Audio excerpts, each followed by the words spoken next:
우리 모두가 새로운 바벨론에 살고 있는지 생각해 본 적이 있습니까? 우리를 가라앉히는 공허한 약속과 시스템 속에서 수백만 명의 사람들이 진실을 찾기 위해 매일 투쟁하고 있습니다. 우리가 깨닫지 못하는 것은 이 전투가 우리가 상상하는 것보다 훨씬 더 가깝다는 것입니다. 이 비디오에서 우리는 바빌론의 멸망 뒤에 숨겨진 논란과 그로 인한 대가를 파헤치고 이러한 도전에 대처하는 방식을 변화시킬 수 있는 강력한 신념을 드러낼 것입니다.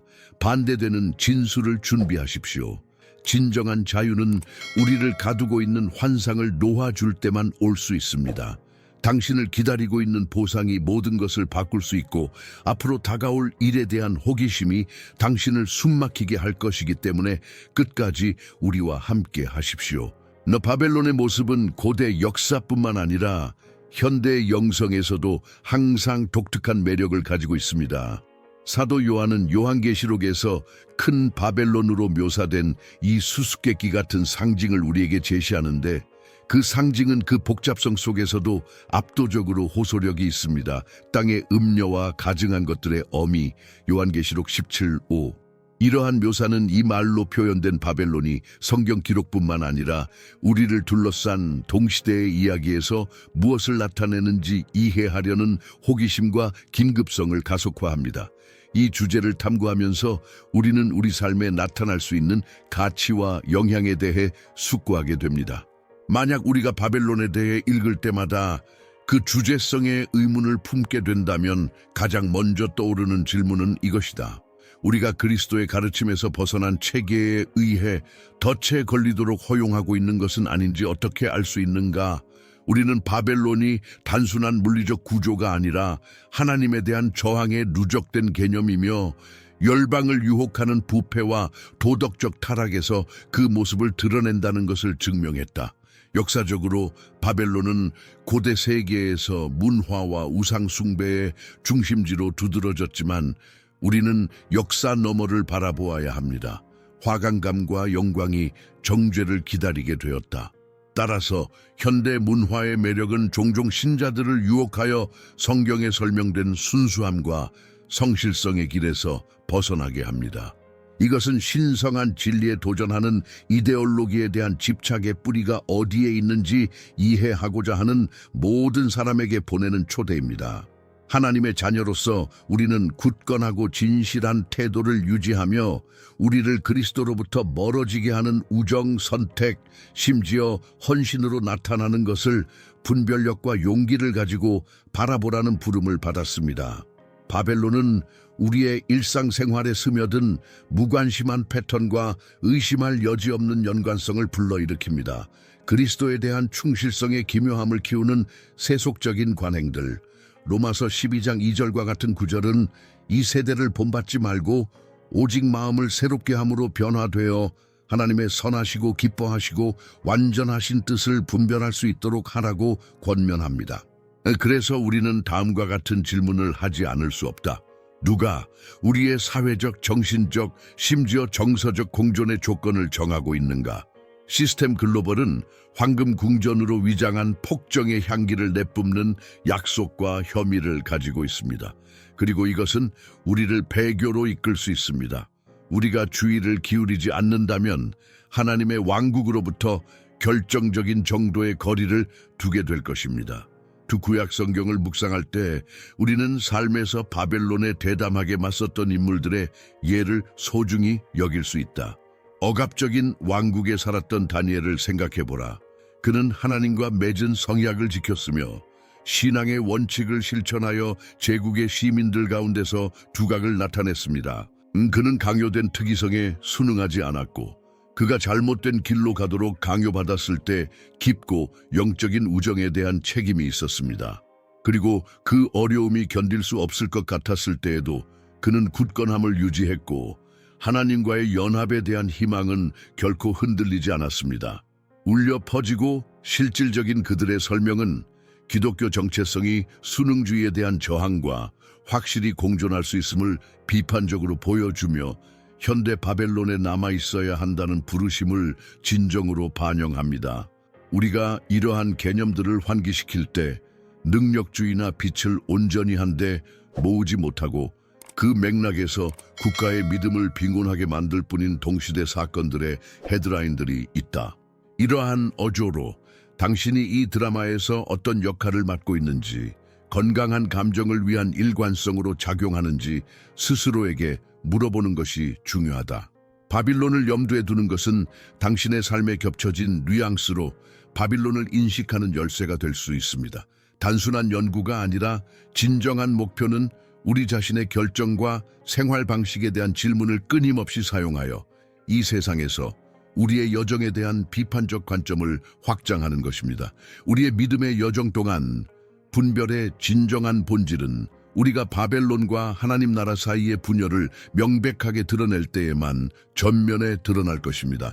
그리고 바로 여기에서 자기 성찰로의 심오한 초대가 시작됩니다. 여러분이 신앙생활을 하는 방식을 둘러싼 구조들을 살펴보아 보셨습니까? 성공과 명성에 대한 주장이 영적 실제를 바라보는 방식에 어떤 영향을 미치는가? 이러한 질문들은 우리가 점점 더 위장된 우상 숭배를 장려하는 세상에 굴복하지 않기 위해 매우 중요합니다. 그러므로 바벨론이 나타날 수 있는 우리 주변에 설치된 현대의 덫을 인식하는 것은 하늘 왕국에 더 가까운 우리의 그리스도인 정체성을 나타내는 기준이 됩니다. 유혹적인 체계와 패턴의 필연성은 우리 사회에서 거의 자연스러운 일이다. 크리스천으로서 그리스도에 대한 헌신의 서약은 우리를 도전적인 역할로 던져버립니다. 다양한 발표에서 반추되는 바벨론의 집단적 이미지는 십자가의 증인의 말씀을 위협하는 위험을 구체화할 수 있습니다. 그러나 성경을 끊임없이 읽는 것은 우리를 지식으로 무장하게 하며 문자 그대로의 의미에서 세금을 부과하지 않으시고 당신의 존재에 대해 강하고 일관된 성격을 끌어내는 요소들을 당신에게 끌어주시는 분을 분별할 수 있게 해줍니다.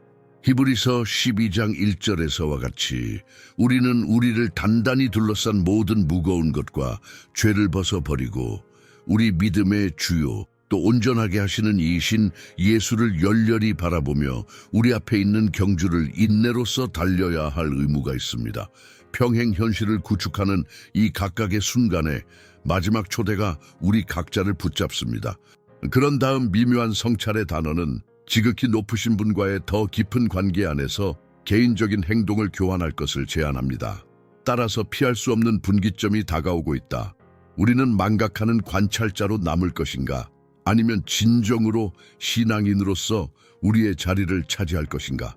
우리가 채택해야 할 교훈들, 진리, 회복은 우리가 그리스도인으로서 예언에 대응하여 어떻게 기여해야 하는지를 보여줍니다.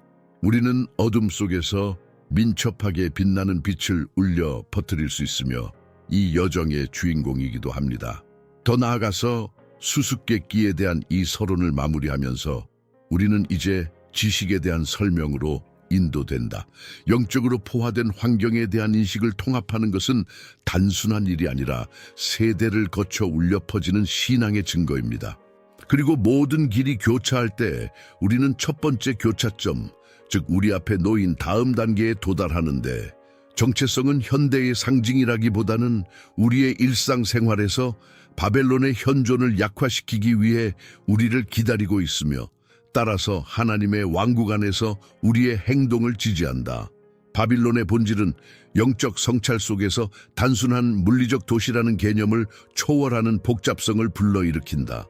바벨론은 억압, 부패, 우상 숭배를 상징하는 강력한 상징입니다.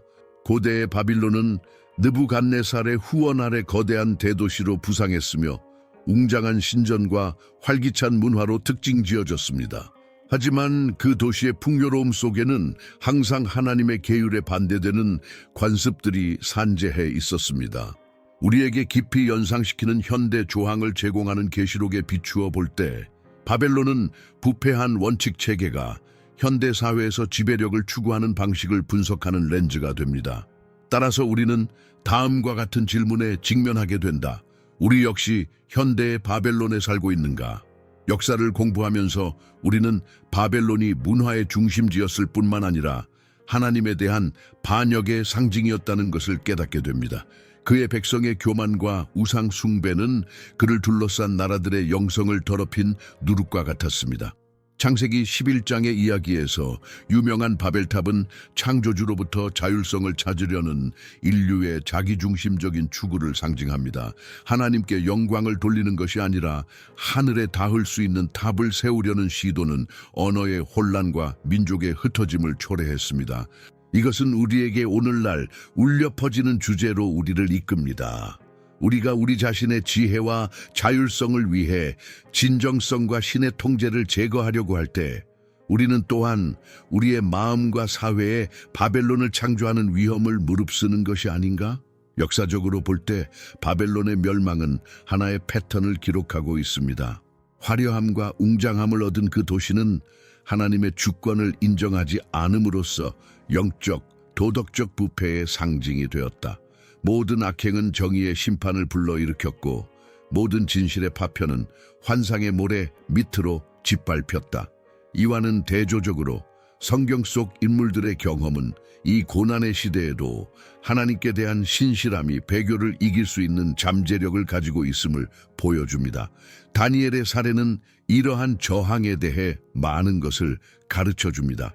포로로 잡혀 바벨론으로 끌려갔지만 그는 자신을 둘러싼 문화에 굴복하지 않고 신앙으로 인내하면서 성실성과 충성의 모범으로 살면서 반박할 수 없는 모범을 보였습니다. 그는 외국 땅에서도 주님의 이름을 영화롭게 하는데 적극적인 역할을 했으며 우리가 적대적인 체제 속에서도 집단적으로 굳게 서도록 부름받았다는 것을 상기시켜 주었습니다. 이 모든 것은 현재 우리의 상황에서 우리에게 무엇을 시사하는가? 가장 심오한 교훈 중 하나는 참된 그리스도인 정체성이 현대 바벨론의 지금의 영향에 굴복해서는 안 된다는 것인데, 바벨론 역시 대량화와 세속적 이데올로기를 통해 그 네트워크를 엮어낸다. 개인주의의 감정이 확산되고 영적 공동체 의식이 무너질 수 없게 되면서 우리의 배움에 대한 도전은 변덕스러워지고 있다. 외부의 목소리는 거세질 수 있지만 이사야 26장 3절의 기억은 분명하다. 주여 주를 의지하는 목적이 굳건한 자를 완전한 평강 가운데 지키시리이다.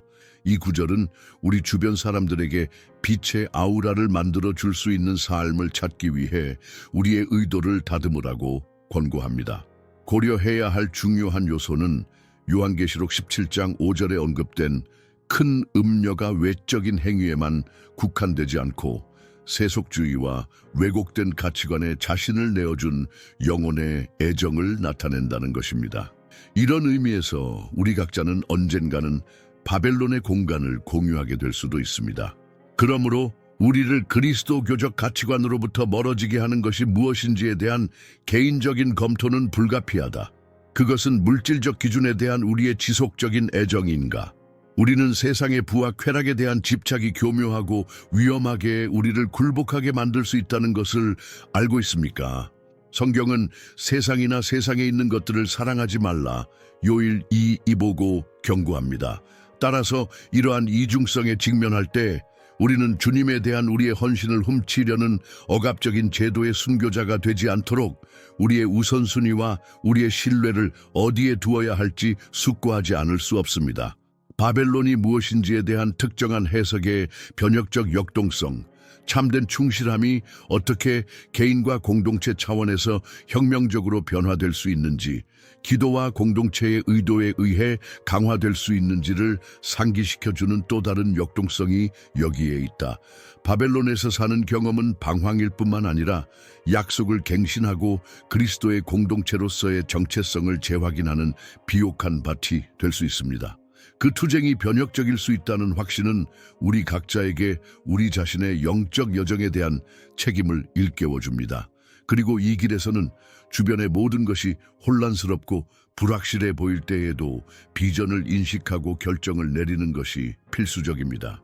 데니슨이 느부갓네살 왕과 대면했을 때 그리스도인이 된다는 것은 혼돈 가운데서도 합당한 증거를 할 수 있게 된다는 것을 의미했습니다. 그것은 보는 것이 아니라 믿음으로 살라는 부르심이며 영적 진리가 고해사제의 놀라움의 기초가 되게 하는 것입니다.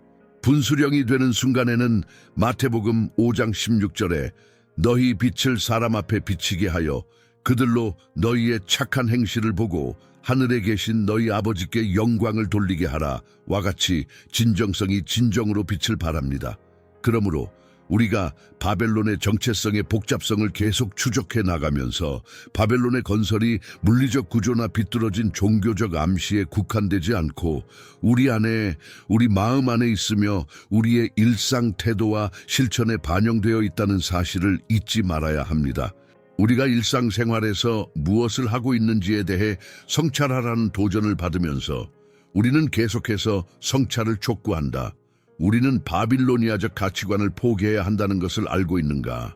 초월을 향한 이러한 부르심은 우리 개인의 여정 속에서 변혁적인 힘을 퍼뜨릴 증거의 전개 과정에서 우리와 함께하게 될 것입니다. 그리하여 우리는 우리가 현대의 바빌론이라고 부르는 이 도시 공간에서 탄생하는 정체성의 진정한 의미에 더 가까이 다가갈 수 있다. 그리고 이 내러티브는 여전히 공사 중이다. 다음 장에서 우리는 이 핵심 이해의 영향을 직접 성찰하는 한편 심오하고 불가피한 결과를 수반하며 우리를 형성하려는 압력에 직면하여 그리스도 안에서 우리의 진정성을 보존하도록 항상 도전하는 이 핵심 이해의 영향을 직접 성찰하면서 여정을 계속 추진해 나갈 것입니다.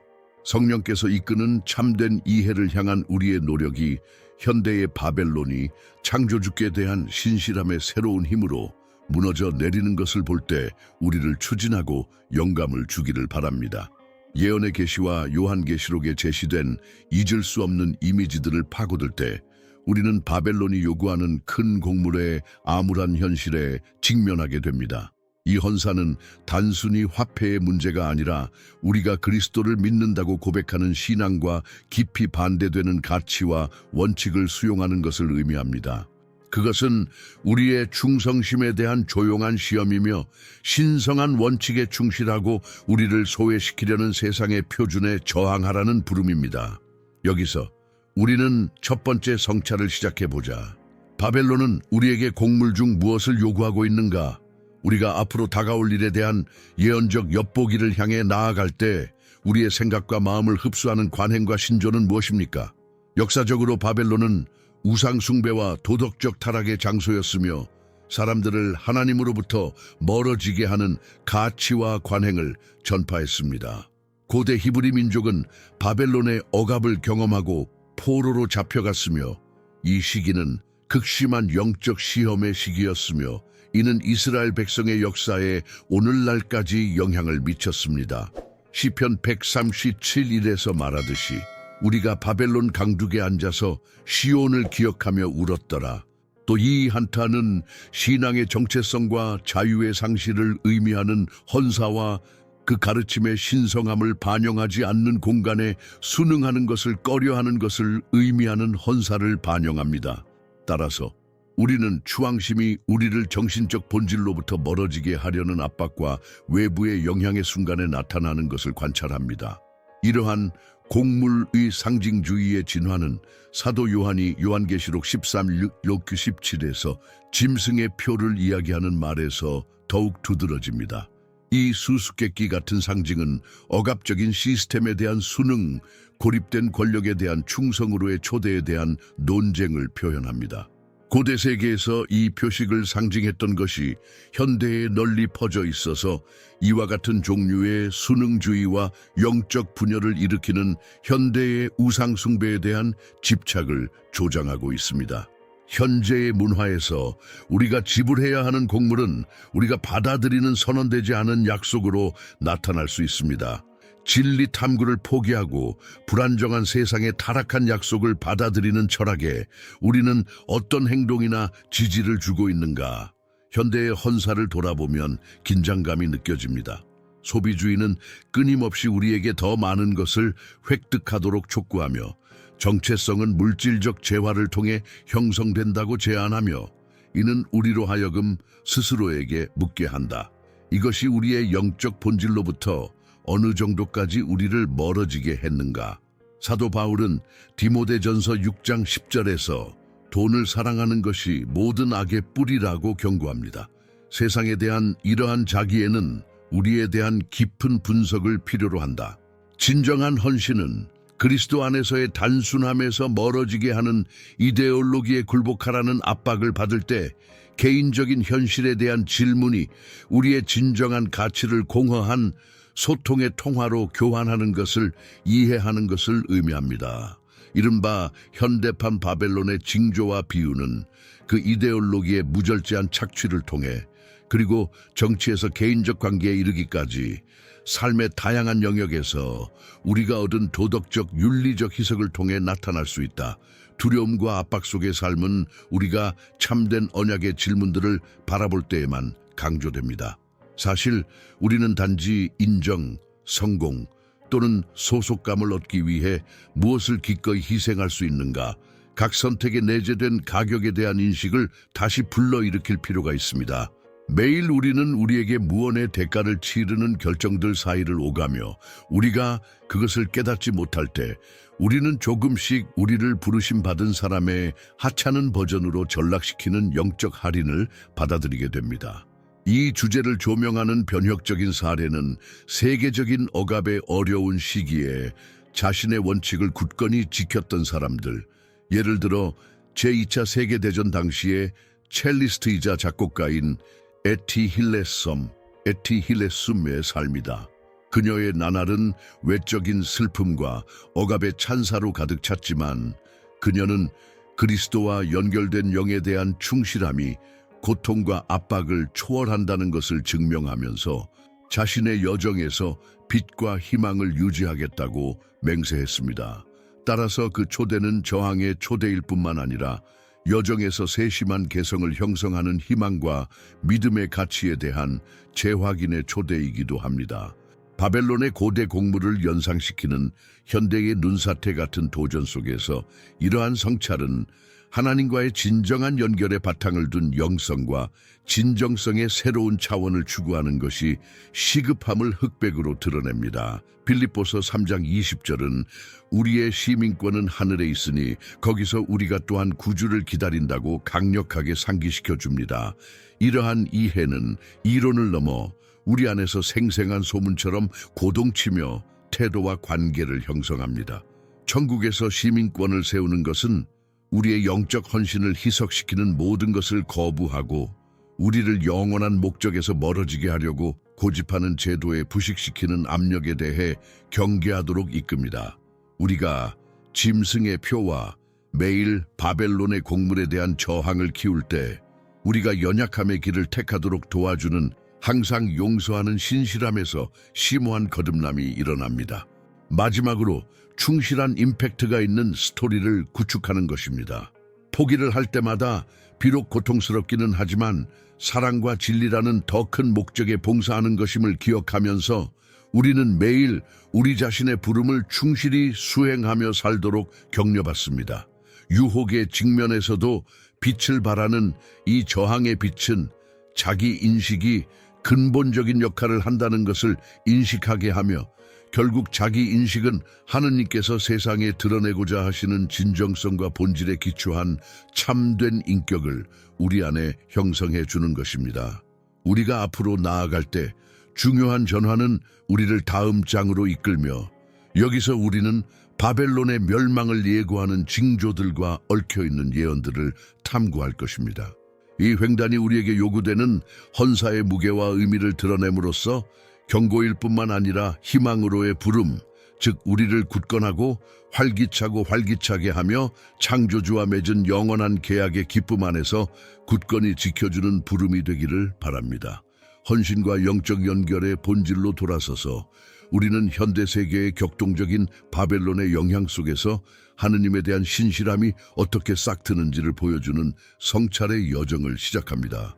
예언자 에스겔은 이스라엘 백성의 영적 상태를 묘사하면서 하나님께 대한 헌신과 외적 압력에 순응하는 것의 차이에 필요한 신실함을 분명하게 표현하고 있다길 18, 10, 32.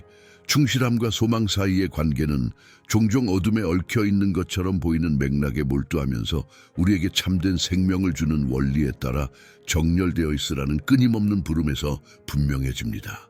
그 부름은 우리의 영혼 깊은 곳에 울려 퍼지며 세속적인 영향력이 엄청나게 큰 시대에 진리로 응하도록 각자가 박차를 가합니다. 역사적으로 볼 때 배교에 저항하는 것은 쉬운 일이 아니었습니다. 많은 경우에 하나님을 믿는 신앙의 선지자와 증인들은 도덕적 타락 속에서 외로운 목소리로 구원받으며 위협과 위험 속에서 살아왔습니다. 자주 번역되는 한 가지 예는 다니엘의 경우인데, 다니엘은 바벨론의 포로로 잡혀 있는 동안 우리에게 처신하였고 우리 안에 소망의 말씀에 불을 붙이시는 근원이신 하나님께 충실하였습니다. 압제 가운데서도 하느님의 약속에 대한 그들의 충절과 절제는 단념하지 않았습니다. 그분의 신실하심과 소망 사이의 이러한 관계는 수세기를 통해 메아리쳐 왔습니다. 우리가 하나님 안에서 우리의 목적을 굳게 붙잡을 때 우리는 그분이 우리를 구원하시고 회복시키실 것이라는 소망으로 강화됩니다. 다니엘처럼 우리도 충실성에 대한 우리의 부르심이 소멸되어서는 안 되며 우리를 쉽게 유혹하는 환경 속에서 매일 그리고 강렬하게 강화되어야 한다는 것을 상기합니다. 충실성에 대한 요구는 단순한 명령 그 이상입니다. 그것은 우리 삶의 모든 측면에서 나타나는 유대감의 본질입니다. 그러나 우리를 잘못된 길로 이끌려는 끊임없는 어려움 속에서도 어떻게 주님과 참된 관계를 발전시킬 수 있을까? 예수는 요한복음 15장 5절에서 연결의 필요성을 강조하신다. 나는 포도나무요 너희는 가지라. 내 안에 내가 그 안에 있는 이는 그는 많은 열매를 맺으신다. 하나님과의 친밀함의 공간에 심어진 이 연결의 진정성은 어려움과 환난의 시기에 구원이 될 수 있습니다. 우리가 이 친밀감에 팔을 벌릴 때 우리는 바로 이 신앙의 새벽의 증인으로 변화되어 연민과 진리로 우리를 둘러싼 세상에 영향을 미치게 됩니다. 현대 바벨론이 우리에게 제시하는 딜레마에 직면할 때 다음과 같은 질문을 하지 않을 수 없다. 하나님과 우리의 연결이 우리를 강화시키는가? 아니면 세상에 순응하는 데 취약하게 만드는가? 성경은 야고보서 1장 12절에서 인내로 시련을 참는 자는 복이 있나니 이는 그가 칭찬을 받은 후에 하나님이 자기를 사랑하는 자들에게 약속하신 생명의 면류관을 얻을 것임이니라 에서 소망을 찾으라고 격려합니다. 이 질문을 시각적으로 이해해야 하는 것은 우리의 삶의 실천을 우리 자신의 한계적인 시도를 초월하는 찬란한 희망과 직접적으로 연결시킨다. 가장 결정적인 대결에 직면하여 우리는 바벨론의 유혹적인 호소에 직면하여 우리의 불안을 잠재울 수 있는 관계를 구출하도록 우리를 밀어붙이는 충실한 손길을 발견합니다. 반모섬의 요한부터 로마의 지하 묘지에 숨어있던 순교자들에 이르기까지 교회의 역사를 통틀어 많은 사람들이 이와 같은 도전에 직면해 왔습니다. 바울이 로마서 8장 18절에서 내가 인접하는 것이 현세의 고난이 장차 우리 속에 나타날 영광과 비교하면 합당하지 아니함이 확실하니라 라고 기록한 바울 자신의 모범은 연결이 이 세상뿐만 아니라 영원에도 희망을 가져다 준다는 것을 보여줍니다. 이러한 가르침은 압박의 시기에 저항을 위한 강력한 연료가 됩니다. 이를 실천하는 것은 필요할 뿐만 아니라 필수적이며 이것이 가장 격렬한 도전에 직면하더라도 탁월함과 목적을 가지고 살 수 있도록 우리를 준비하고 형성하는 것이기 때문입니다. 우리의 가정, 지역, 사회 및 직장에서 연결에 대한 이러한 인식은 가시적이고 안전하게 나타나야 합니다. 하느님 나라의 문화를 더하고 배가시키는 행동에 현존하는 것은 우리의 관계에 세우며 들어야 하는 투신이며 연약함 속의 아름다움을 볼 수 있게 해주며 동시에 변함없는 사랑에서 오는 힘을 볼 수 있게 해줍니다. 어미드 바벨론에서 믿음을 발산하는 것은 단순히 바람직한 미래를 바라는 것이 아니라 영원한 흔적을 남기는 진정한 연민의 행동을 하는 것이다. 우리 주위를 둘러보면 마태복음 5장 14절에서 너희는 세상의 빛이니라. 언덕 위에 세워진 도시는 숨길 수 없다. 빛에 대한 간단한 시험은 희망이 필요한 세상에서 인내하는 것이며 이것은 실천하라는 부름입니다. 우리의 영적 경험을 행동과 연결함으로써 우리는 우리가 수행하는 모든 것에서 그리스도의 빛을 나타낼 수 있을 것입니다. 우리의 성찰은 방 안의 결정적인 초점을 몇 번이나 바꾸는가? 신앙에 대한 생생한 연결은 가벼움을 가능하게 할 뿐만 아니라 좁은 잣대에서 연민과 희망을 울려 퍼뜨립니다. 신실함에 대한 이러한 통찰은 우리를 그리스도인의 여정에서 명예로운 다음 단계로 이끌며 정치적, 사회적, 영적 전투의 뉘앙스를 풀기 위해 여러 수준의 연결이 필요합니다. 이 투쟁은 여전히 매일 살아있으며 우리의 단합된 목소리를 움직이고 우리가 사랑으로 목욕하기를 요청하는 작은 알레고리에서 희망을 불러일으키고 나타냅니다. 이제 다음 주제로 넘어가면서 우리는 바벨론의 붕괴와 우리 앞에 놓인 징조들을 묵상하며 전진하는 신실함의 긴급성을 재확인한다. 각각의 단 하나의 선택을 통해 연결로 구축되는 삶은 앞으로 다가올 미래보다 더 많은 미래에 우리의 삶의 방향을 안내할 청사진이 될 것입니다. 여기서 가르치는 교훈이 회복력과 참된 삶이 풍성한 길, 즉 하나님의 약속을 존중하고 진리 안에 충실하게 거하는 사람들에게 항상 힘을 주어온 소망을 세우는 길을 세우는 데 도움이 되기를 바랍니다. 위기의 고통 속에서 우리는 종종 우리의 신앙과 정체성에 대한 가장 깊은 진리를 발견합니다. 위기의 순간은 우리가 믿기로 선택한 것과 우리의 원칙을 위해 무엇을 기꺼이 희생할 수 있는지의 본질을 다시 생각하게 합니다. 예수께서도 누가복음 21:34에서 조심하라, 네 마음이 생활의 염려에 짓눌리지 않게 하라 고 경고하셨다. 오늘날은 우리를 하나님의 목적에서 멀어지게 하고 바벨론의 타협적인 관행으로 이끌 수 있는 수많은 스트레스를 제시합니다. 따라서 우리 삶을 둘러싼 위기를 바라볼 때 우리는 눈에 띄는 방식으로 위기에 어떻게 대응해야 할 뿐만 아니라 우리의 가치를 쇄신해야 하는지 성찰해야 합니다. 역사적으로 위기는 고통과 억압에 직면한 많은 사람들에게 변화와 권한 부여의 촉매제였습니다. 바벨론 포로 기간 동안 히브리인들은 외적인 전투에 국한되지 않고 하나님의 백성으로서의 정체성을 유지하기 위한 내적 투쟁을 포함하는 큰 위기의 가장자리에서 살았다.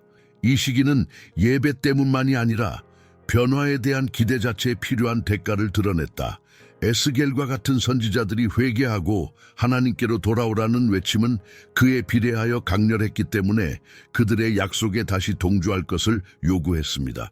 마찬가지로 우리 시대의 마음의 정화를 받으라는 부름을 받는 것은 우리를 둘러싼 위기에 어떻게 대처하는지를 반영할 수 있습니다. 우리의 신념의 본질을 침식하겠다고 위협하는 세상에 둘러싸여 있는 우리 자신을 발견할 때 하나님은 우리에게 무엇을 기대하십니까? 이러한 위기 상황에서 우리가 발견할 수 있는 강력한 대응 중 하나는 단합과 공동체의 힘입니다. 역사를 통틀어 그리스도인 공동체와 같은 위기의 시기에 우리가 고백하는 신앙의 집단성을 상기시켜주는 공동 증언을 제시할 필요가 있습니다. 사도행전 24:46-7에서 우리는 분명한 예를 볼 수 있습니다. 그들이 매일 한 마음으로 성전에서 마음을 같이하며 집집마다 떡을 떼며 기쁨과 일전 없는 마음으로 함께 먹으며 하나님을 찬양하고, 위기 상황 속에서도 함께하는 이러한 순간은 연민과 저항을 촉발하는 필수적인 지원을 제공합니다. 마찬가지로 현대의 맥락에서 어려운 시기에 함께 모이는 것은 우리 공동체의 진실을 재확인하는 효과적인 방법입니다. 위기의 순간은 대개 우리 안에 희생과 투신의 정신을 일깨우고 그 안에서 하느님 나라 그 자체에 대한 열정을 일깨워줍니다. 이 위기의 교훈을 되새겨 볼 때 절망에 맞서고 공황 상태에 빠지지 않는 것이 중요합니다. 에녹서는 우리에게 어려움에 직면하여 희망을 잃지 말라고 권유합니다. 이것이 우리에게 축복뿐만 아니라 천국을 움직이는 개인적, 집단적 순종을 상기시켜 주기를 바랍니다. 사도와 제자들처럼 우리도 새로운 인간으로서 회피와 비참함을 위한 투쟁에 끊임없이 만연해 있는 내적이고 지속적인 투쟁에 맞서 싸워야 합니다. 당열 속에 모인 작은 도움들과 결정들은 또한 배신이 보너스로 위장된 것처럼 보일 때조차도 바벨론의 영향으로부터 어느 정도의 억압과 일탈에 직면하는 데 도움이 될 것이다. 위기에 직면한 이러한 인내의 영감을 주는 예는 욥의 이야기입니다. 의롭고 정직한 사람이었던 그는 엄청난 손실을 입었지만 결코 믿음을 버리지 않았습니다. 욥의 투쟁은 고통 속에서도 우리도 희망을 지탱하도록 부름받았다는 것을 보여줌으로써 분수령이 됩니다. 주께서 주셨으니 주께서 취하셨느니라. 주의 이름을 찬송할지어다. 욥 1:21.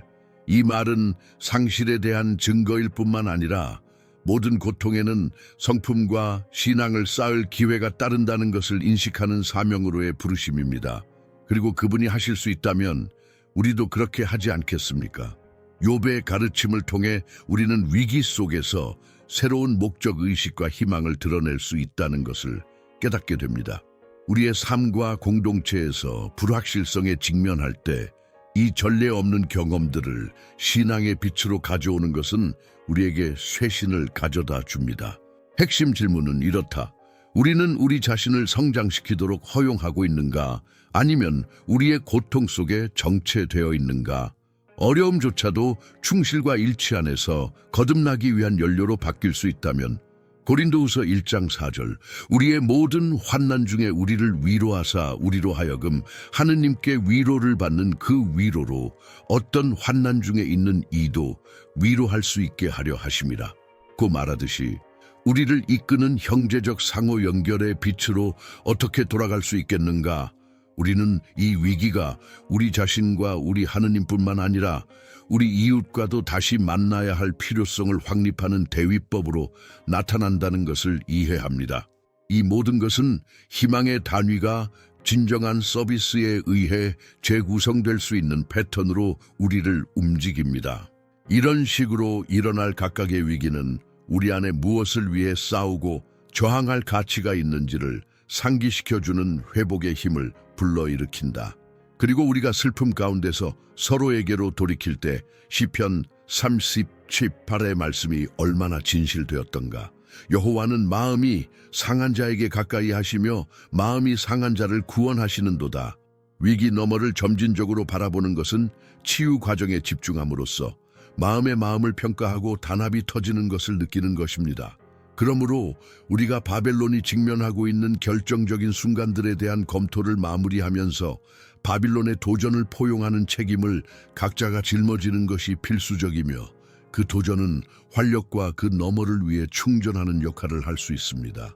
우리가 개인으로서뿐만 아니라 그리스도의 몸의 집단적 공동체로서 직면하는 위기는 신실함과 소망이 싹틀 수 있는 장을 형성합니다. 그렇다면 이 여정의 다음 단계로 넘어가서 바벨론의 멸망과 그 예언들을 자세히 살펴보면 우리의 헌신에 훨씬 더 깊은 영향을 미쳤음을 알 수 있습니다. 우리가 위로하는 동시에 상한 마음을 시험하고 새롭게 하는 빛을 받아들이고 앞으로 나아갈 수 있기를 바랍니다. 이 장은 위기의 가치에 대한 성찰을 자극하고 위기가 어떻게 신앙 공동체를 통합하고 도전에 직면하고 희망의 새로운 비전을 다시 얻을 수 있는지에 대한 성찰을 촉진하는 것을 목표로 합니다. 내러티브는 유동적이며 영적 인센티브에서 나오면서 다음 주제로 필요한 전환을 준비하는 연속성을 제공합니다. 이 비디오를 통해 우리는 바벨론의 모습과 믿고 살고 저항하는 것에 대한 바벨론의 함축된 가르침에 대한 깊은 성찰의 길을 여행했습니다. 우리는 우리 각자가 현대 세계의 압박 속에서도 굳건하고 충실한 자세를 유지하도록 부름받았다는 것을 알고 있습니다. 우리가 직면한 위기의 규모는 우리를 절망으로 이끌어서는 안 되며 오히려 희망을 살아 숨쉬고 마음속의 충실함을 간직하도록 격려해 주어야 합니다. 혼란의 시기에 우리는 단합하고 진리를 분별하며 항상 우리를 지탱해주는 신성한 약속 안에 굳게 서라는 권유를 받습니다. 이러한 인식을 통해 우리는 우리의 영혼이 고향될 수 있도록 허용하며 창조주와의 연결과 그분이 우리에게 제공하는 변화를 진심으로 추구합니다. 이제 기도를 합시다. 주님, 우리는 지금 이 순간 당신을 찾고 당신의 음성을 듣고자 하는 불타는 열망에 감동되어 당신의 임재 안에 모였습니다. 성령님의 능력으로 우리가 매일 경험하는 도전과 유혹 가운데서도 우리를 붙들어 주시기를 간절히 구합니다. 우리 주변에 있는 현대 바벨론을 인식하고 그 가치관을 용감하게 거부하며 당신의 살아있는 말씀으로 우리의 마음을 채우게 하소서. 주님, 당신의 사랑이 유일한 진리라는 것을 깊이 깨닫게 하시고 로마서 8장 37절이 우리에게 가르쳐 주듯이 우리는 우리를 사랑하신 분으로 말미암아 이기는 자 이상의 존재가 되나이다. 이 힘을 입고 우리는 우리 시대에 당신의 위엄을 붙잡고 당신을 찾는 소망으로 날마다 살게 될 것입니다. 지금 이 순간 우리는 주님, 우리를 둘러싼 혼돈 가운데서 분별력과 명료함을 허락해 달라고 부르짖습니다. 우리의 삶에서 굳건한 것은 불안과 의심의 늪 위에서 솟아오르는 신앙입니다. 우리가 직면하는 모든 위기가 고귀한 존재들이 신실하심에 대한 당신의 부르심이며 당신의 지혜로 우리를 감싸 주신다는 것을 기억하게 하소서. 성경이 말하듯이 당신 안에서 우리는 정복자 그 이상입니다. 주님 붕괴 직전에 있다고 느끼는 자들을 강하게 하셔서 당신의 마음의 변함없는 사랑 안에서 그들이 구속과 갱신을 발견할 수 있게 하소서.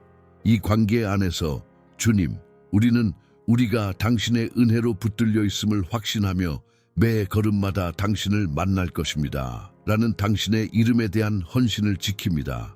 주님, 이제 우리는 우리의 염려와 두려움을 당신께 던지며 경배의 목소리를 내뱉습니다. 이는 당신께서 항상 우리 곁에 계시며 당신의 사랑의 팔로 우리를 감싸고 계심을 알기 때문입니다. 우리의 영이 높여지고 예수의 이름으로 바벨론의 사슬이 깨어지도록 외치게 합시다. 당신의 은혜와 긍휼로 우리는 우리에게 약속된 승리를 예표하는 길로 계속 전진할 것입니다. 아버지, 당신 안에 모인 이 문화와 믿음의 호소를 일으키시고 짙은 흑암 앞에 놓인 우리가 더 밝게 빛날 수 있도록 소망의 불꽃이 밝게 빛나게 하소서. 주님, 우리의 삶이 울려 퍼지는 모든 승리와 눈물 뒤에서 우리가 당신의 존재를 영화롭게 하는 것을 끊임없이 증거하게 하소서. 주님과 함께 항상 주님, 그래서 이 믿음의 여정을 따라온 사람들에게 초대합니다. 우리 채널을 구독하고 우리와 함께 하십시오. 우리가 매주 나누는 기도와 가르침에 대한 알림을 받을 수 있도록 종을 울리십시오. 이 강렬하고 변화무쌍한 궤도를 우리와 함께 걸어가며 그곳에서 우리는 함께 하나님의 진리와 그분의 말씀 안에서 강화될 것입니다. 희망 안에서 굳건히 서서 예수의 마음을 영화롭게 하는 가운데 매 걸음마다 언제나 그분을 찾을 때임을 확언하면서 이 풍성한 여정에 함께 동참합시다. 그리스도의 빛이 우리 각자에게 비치기를 바랍니다.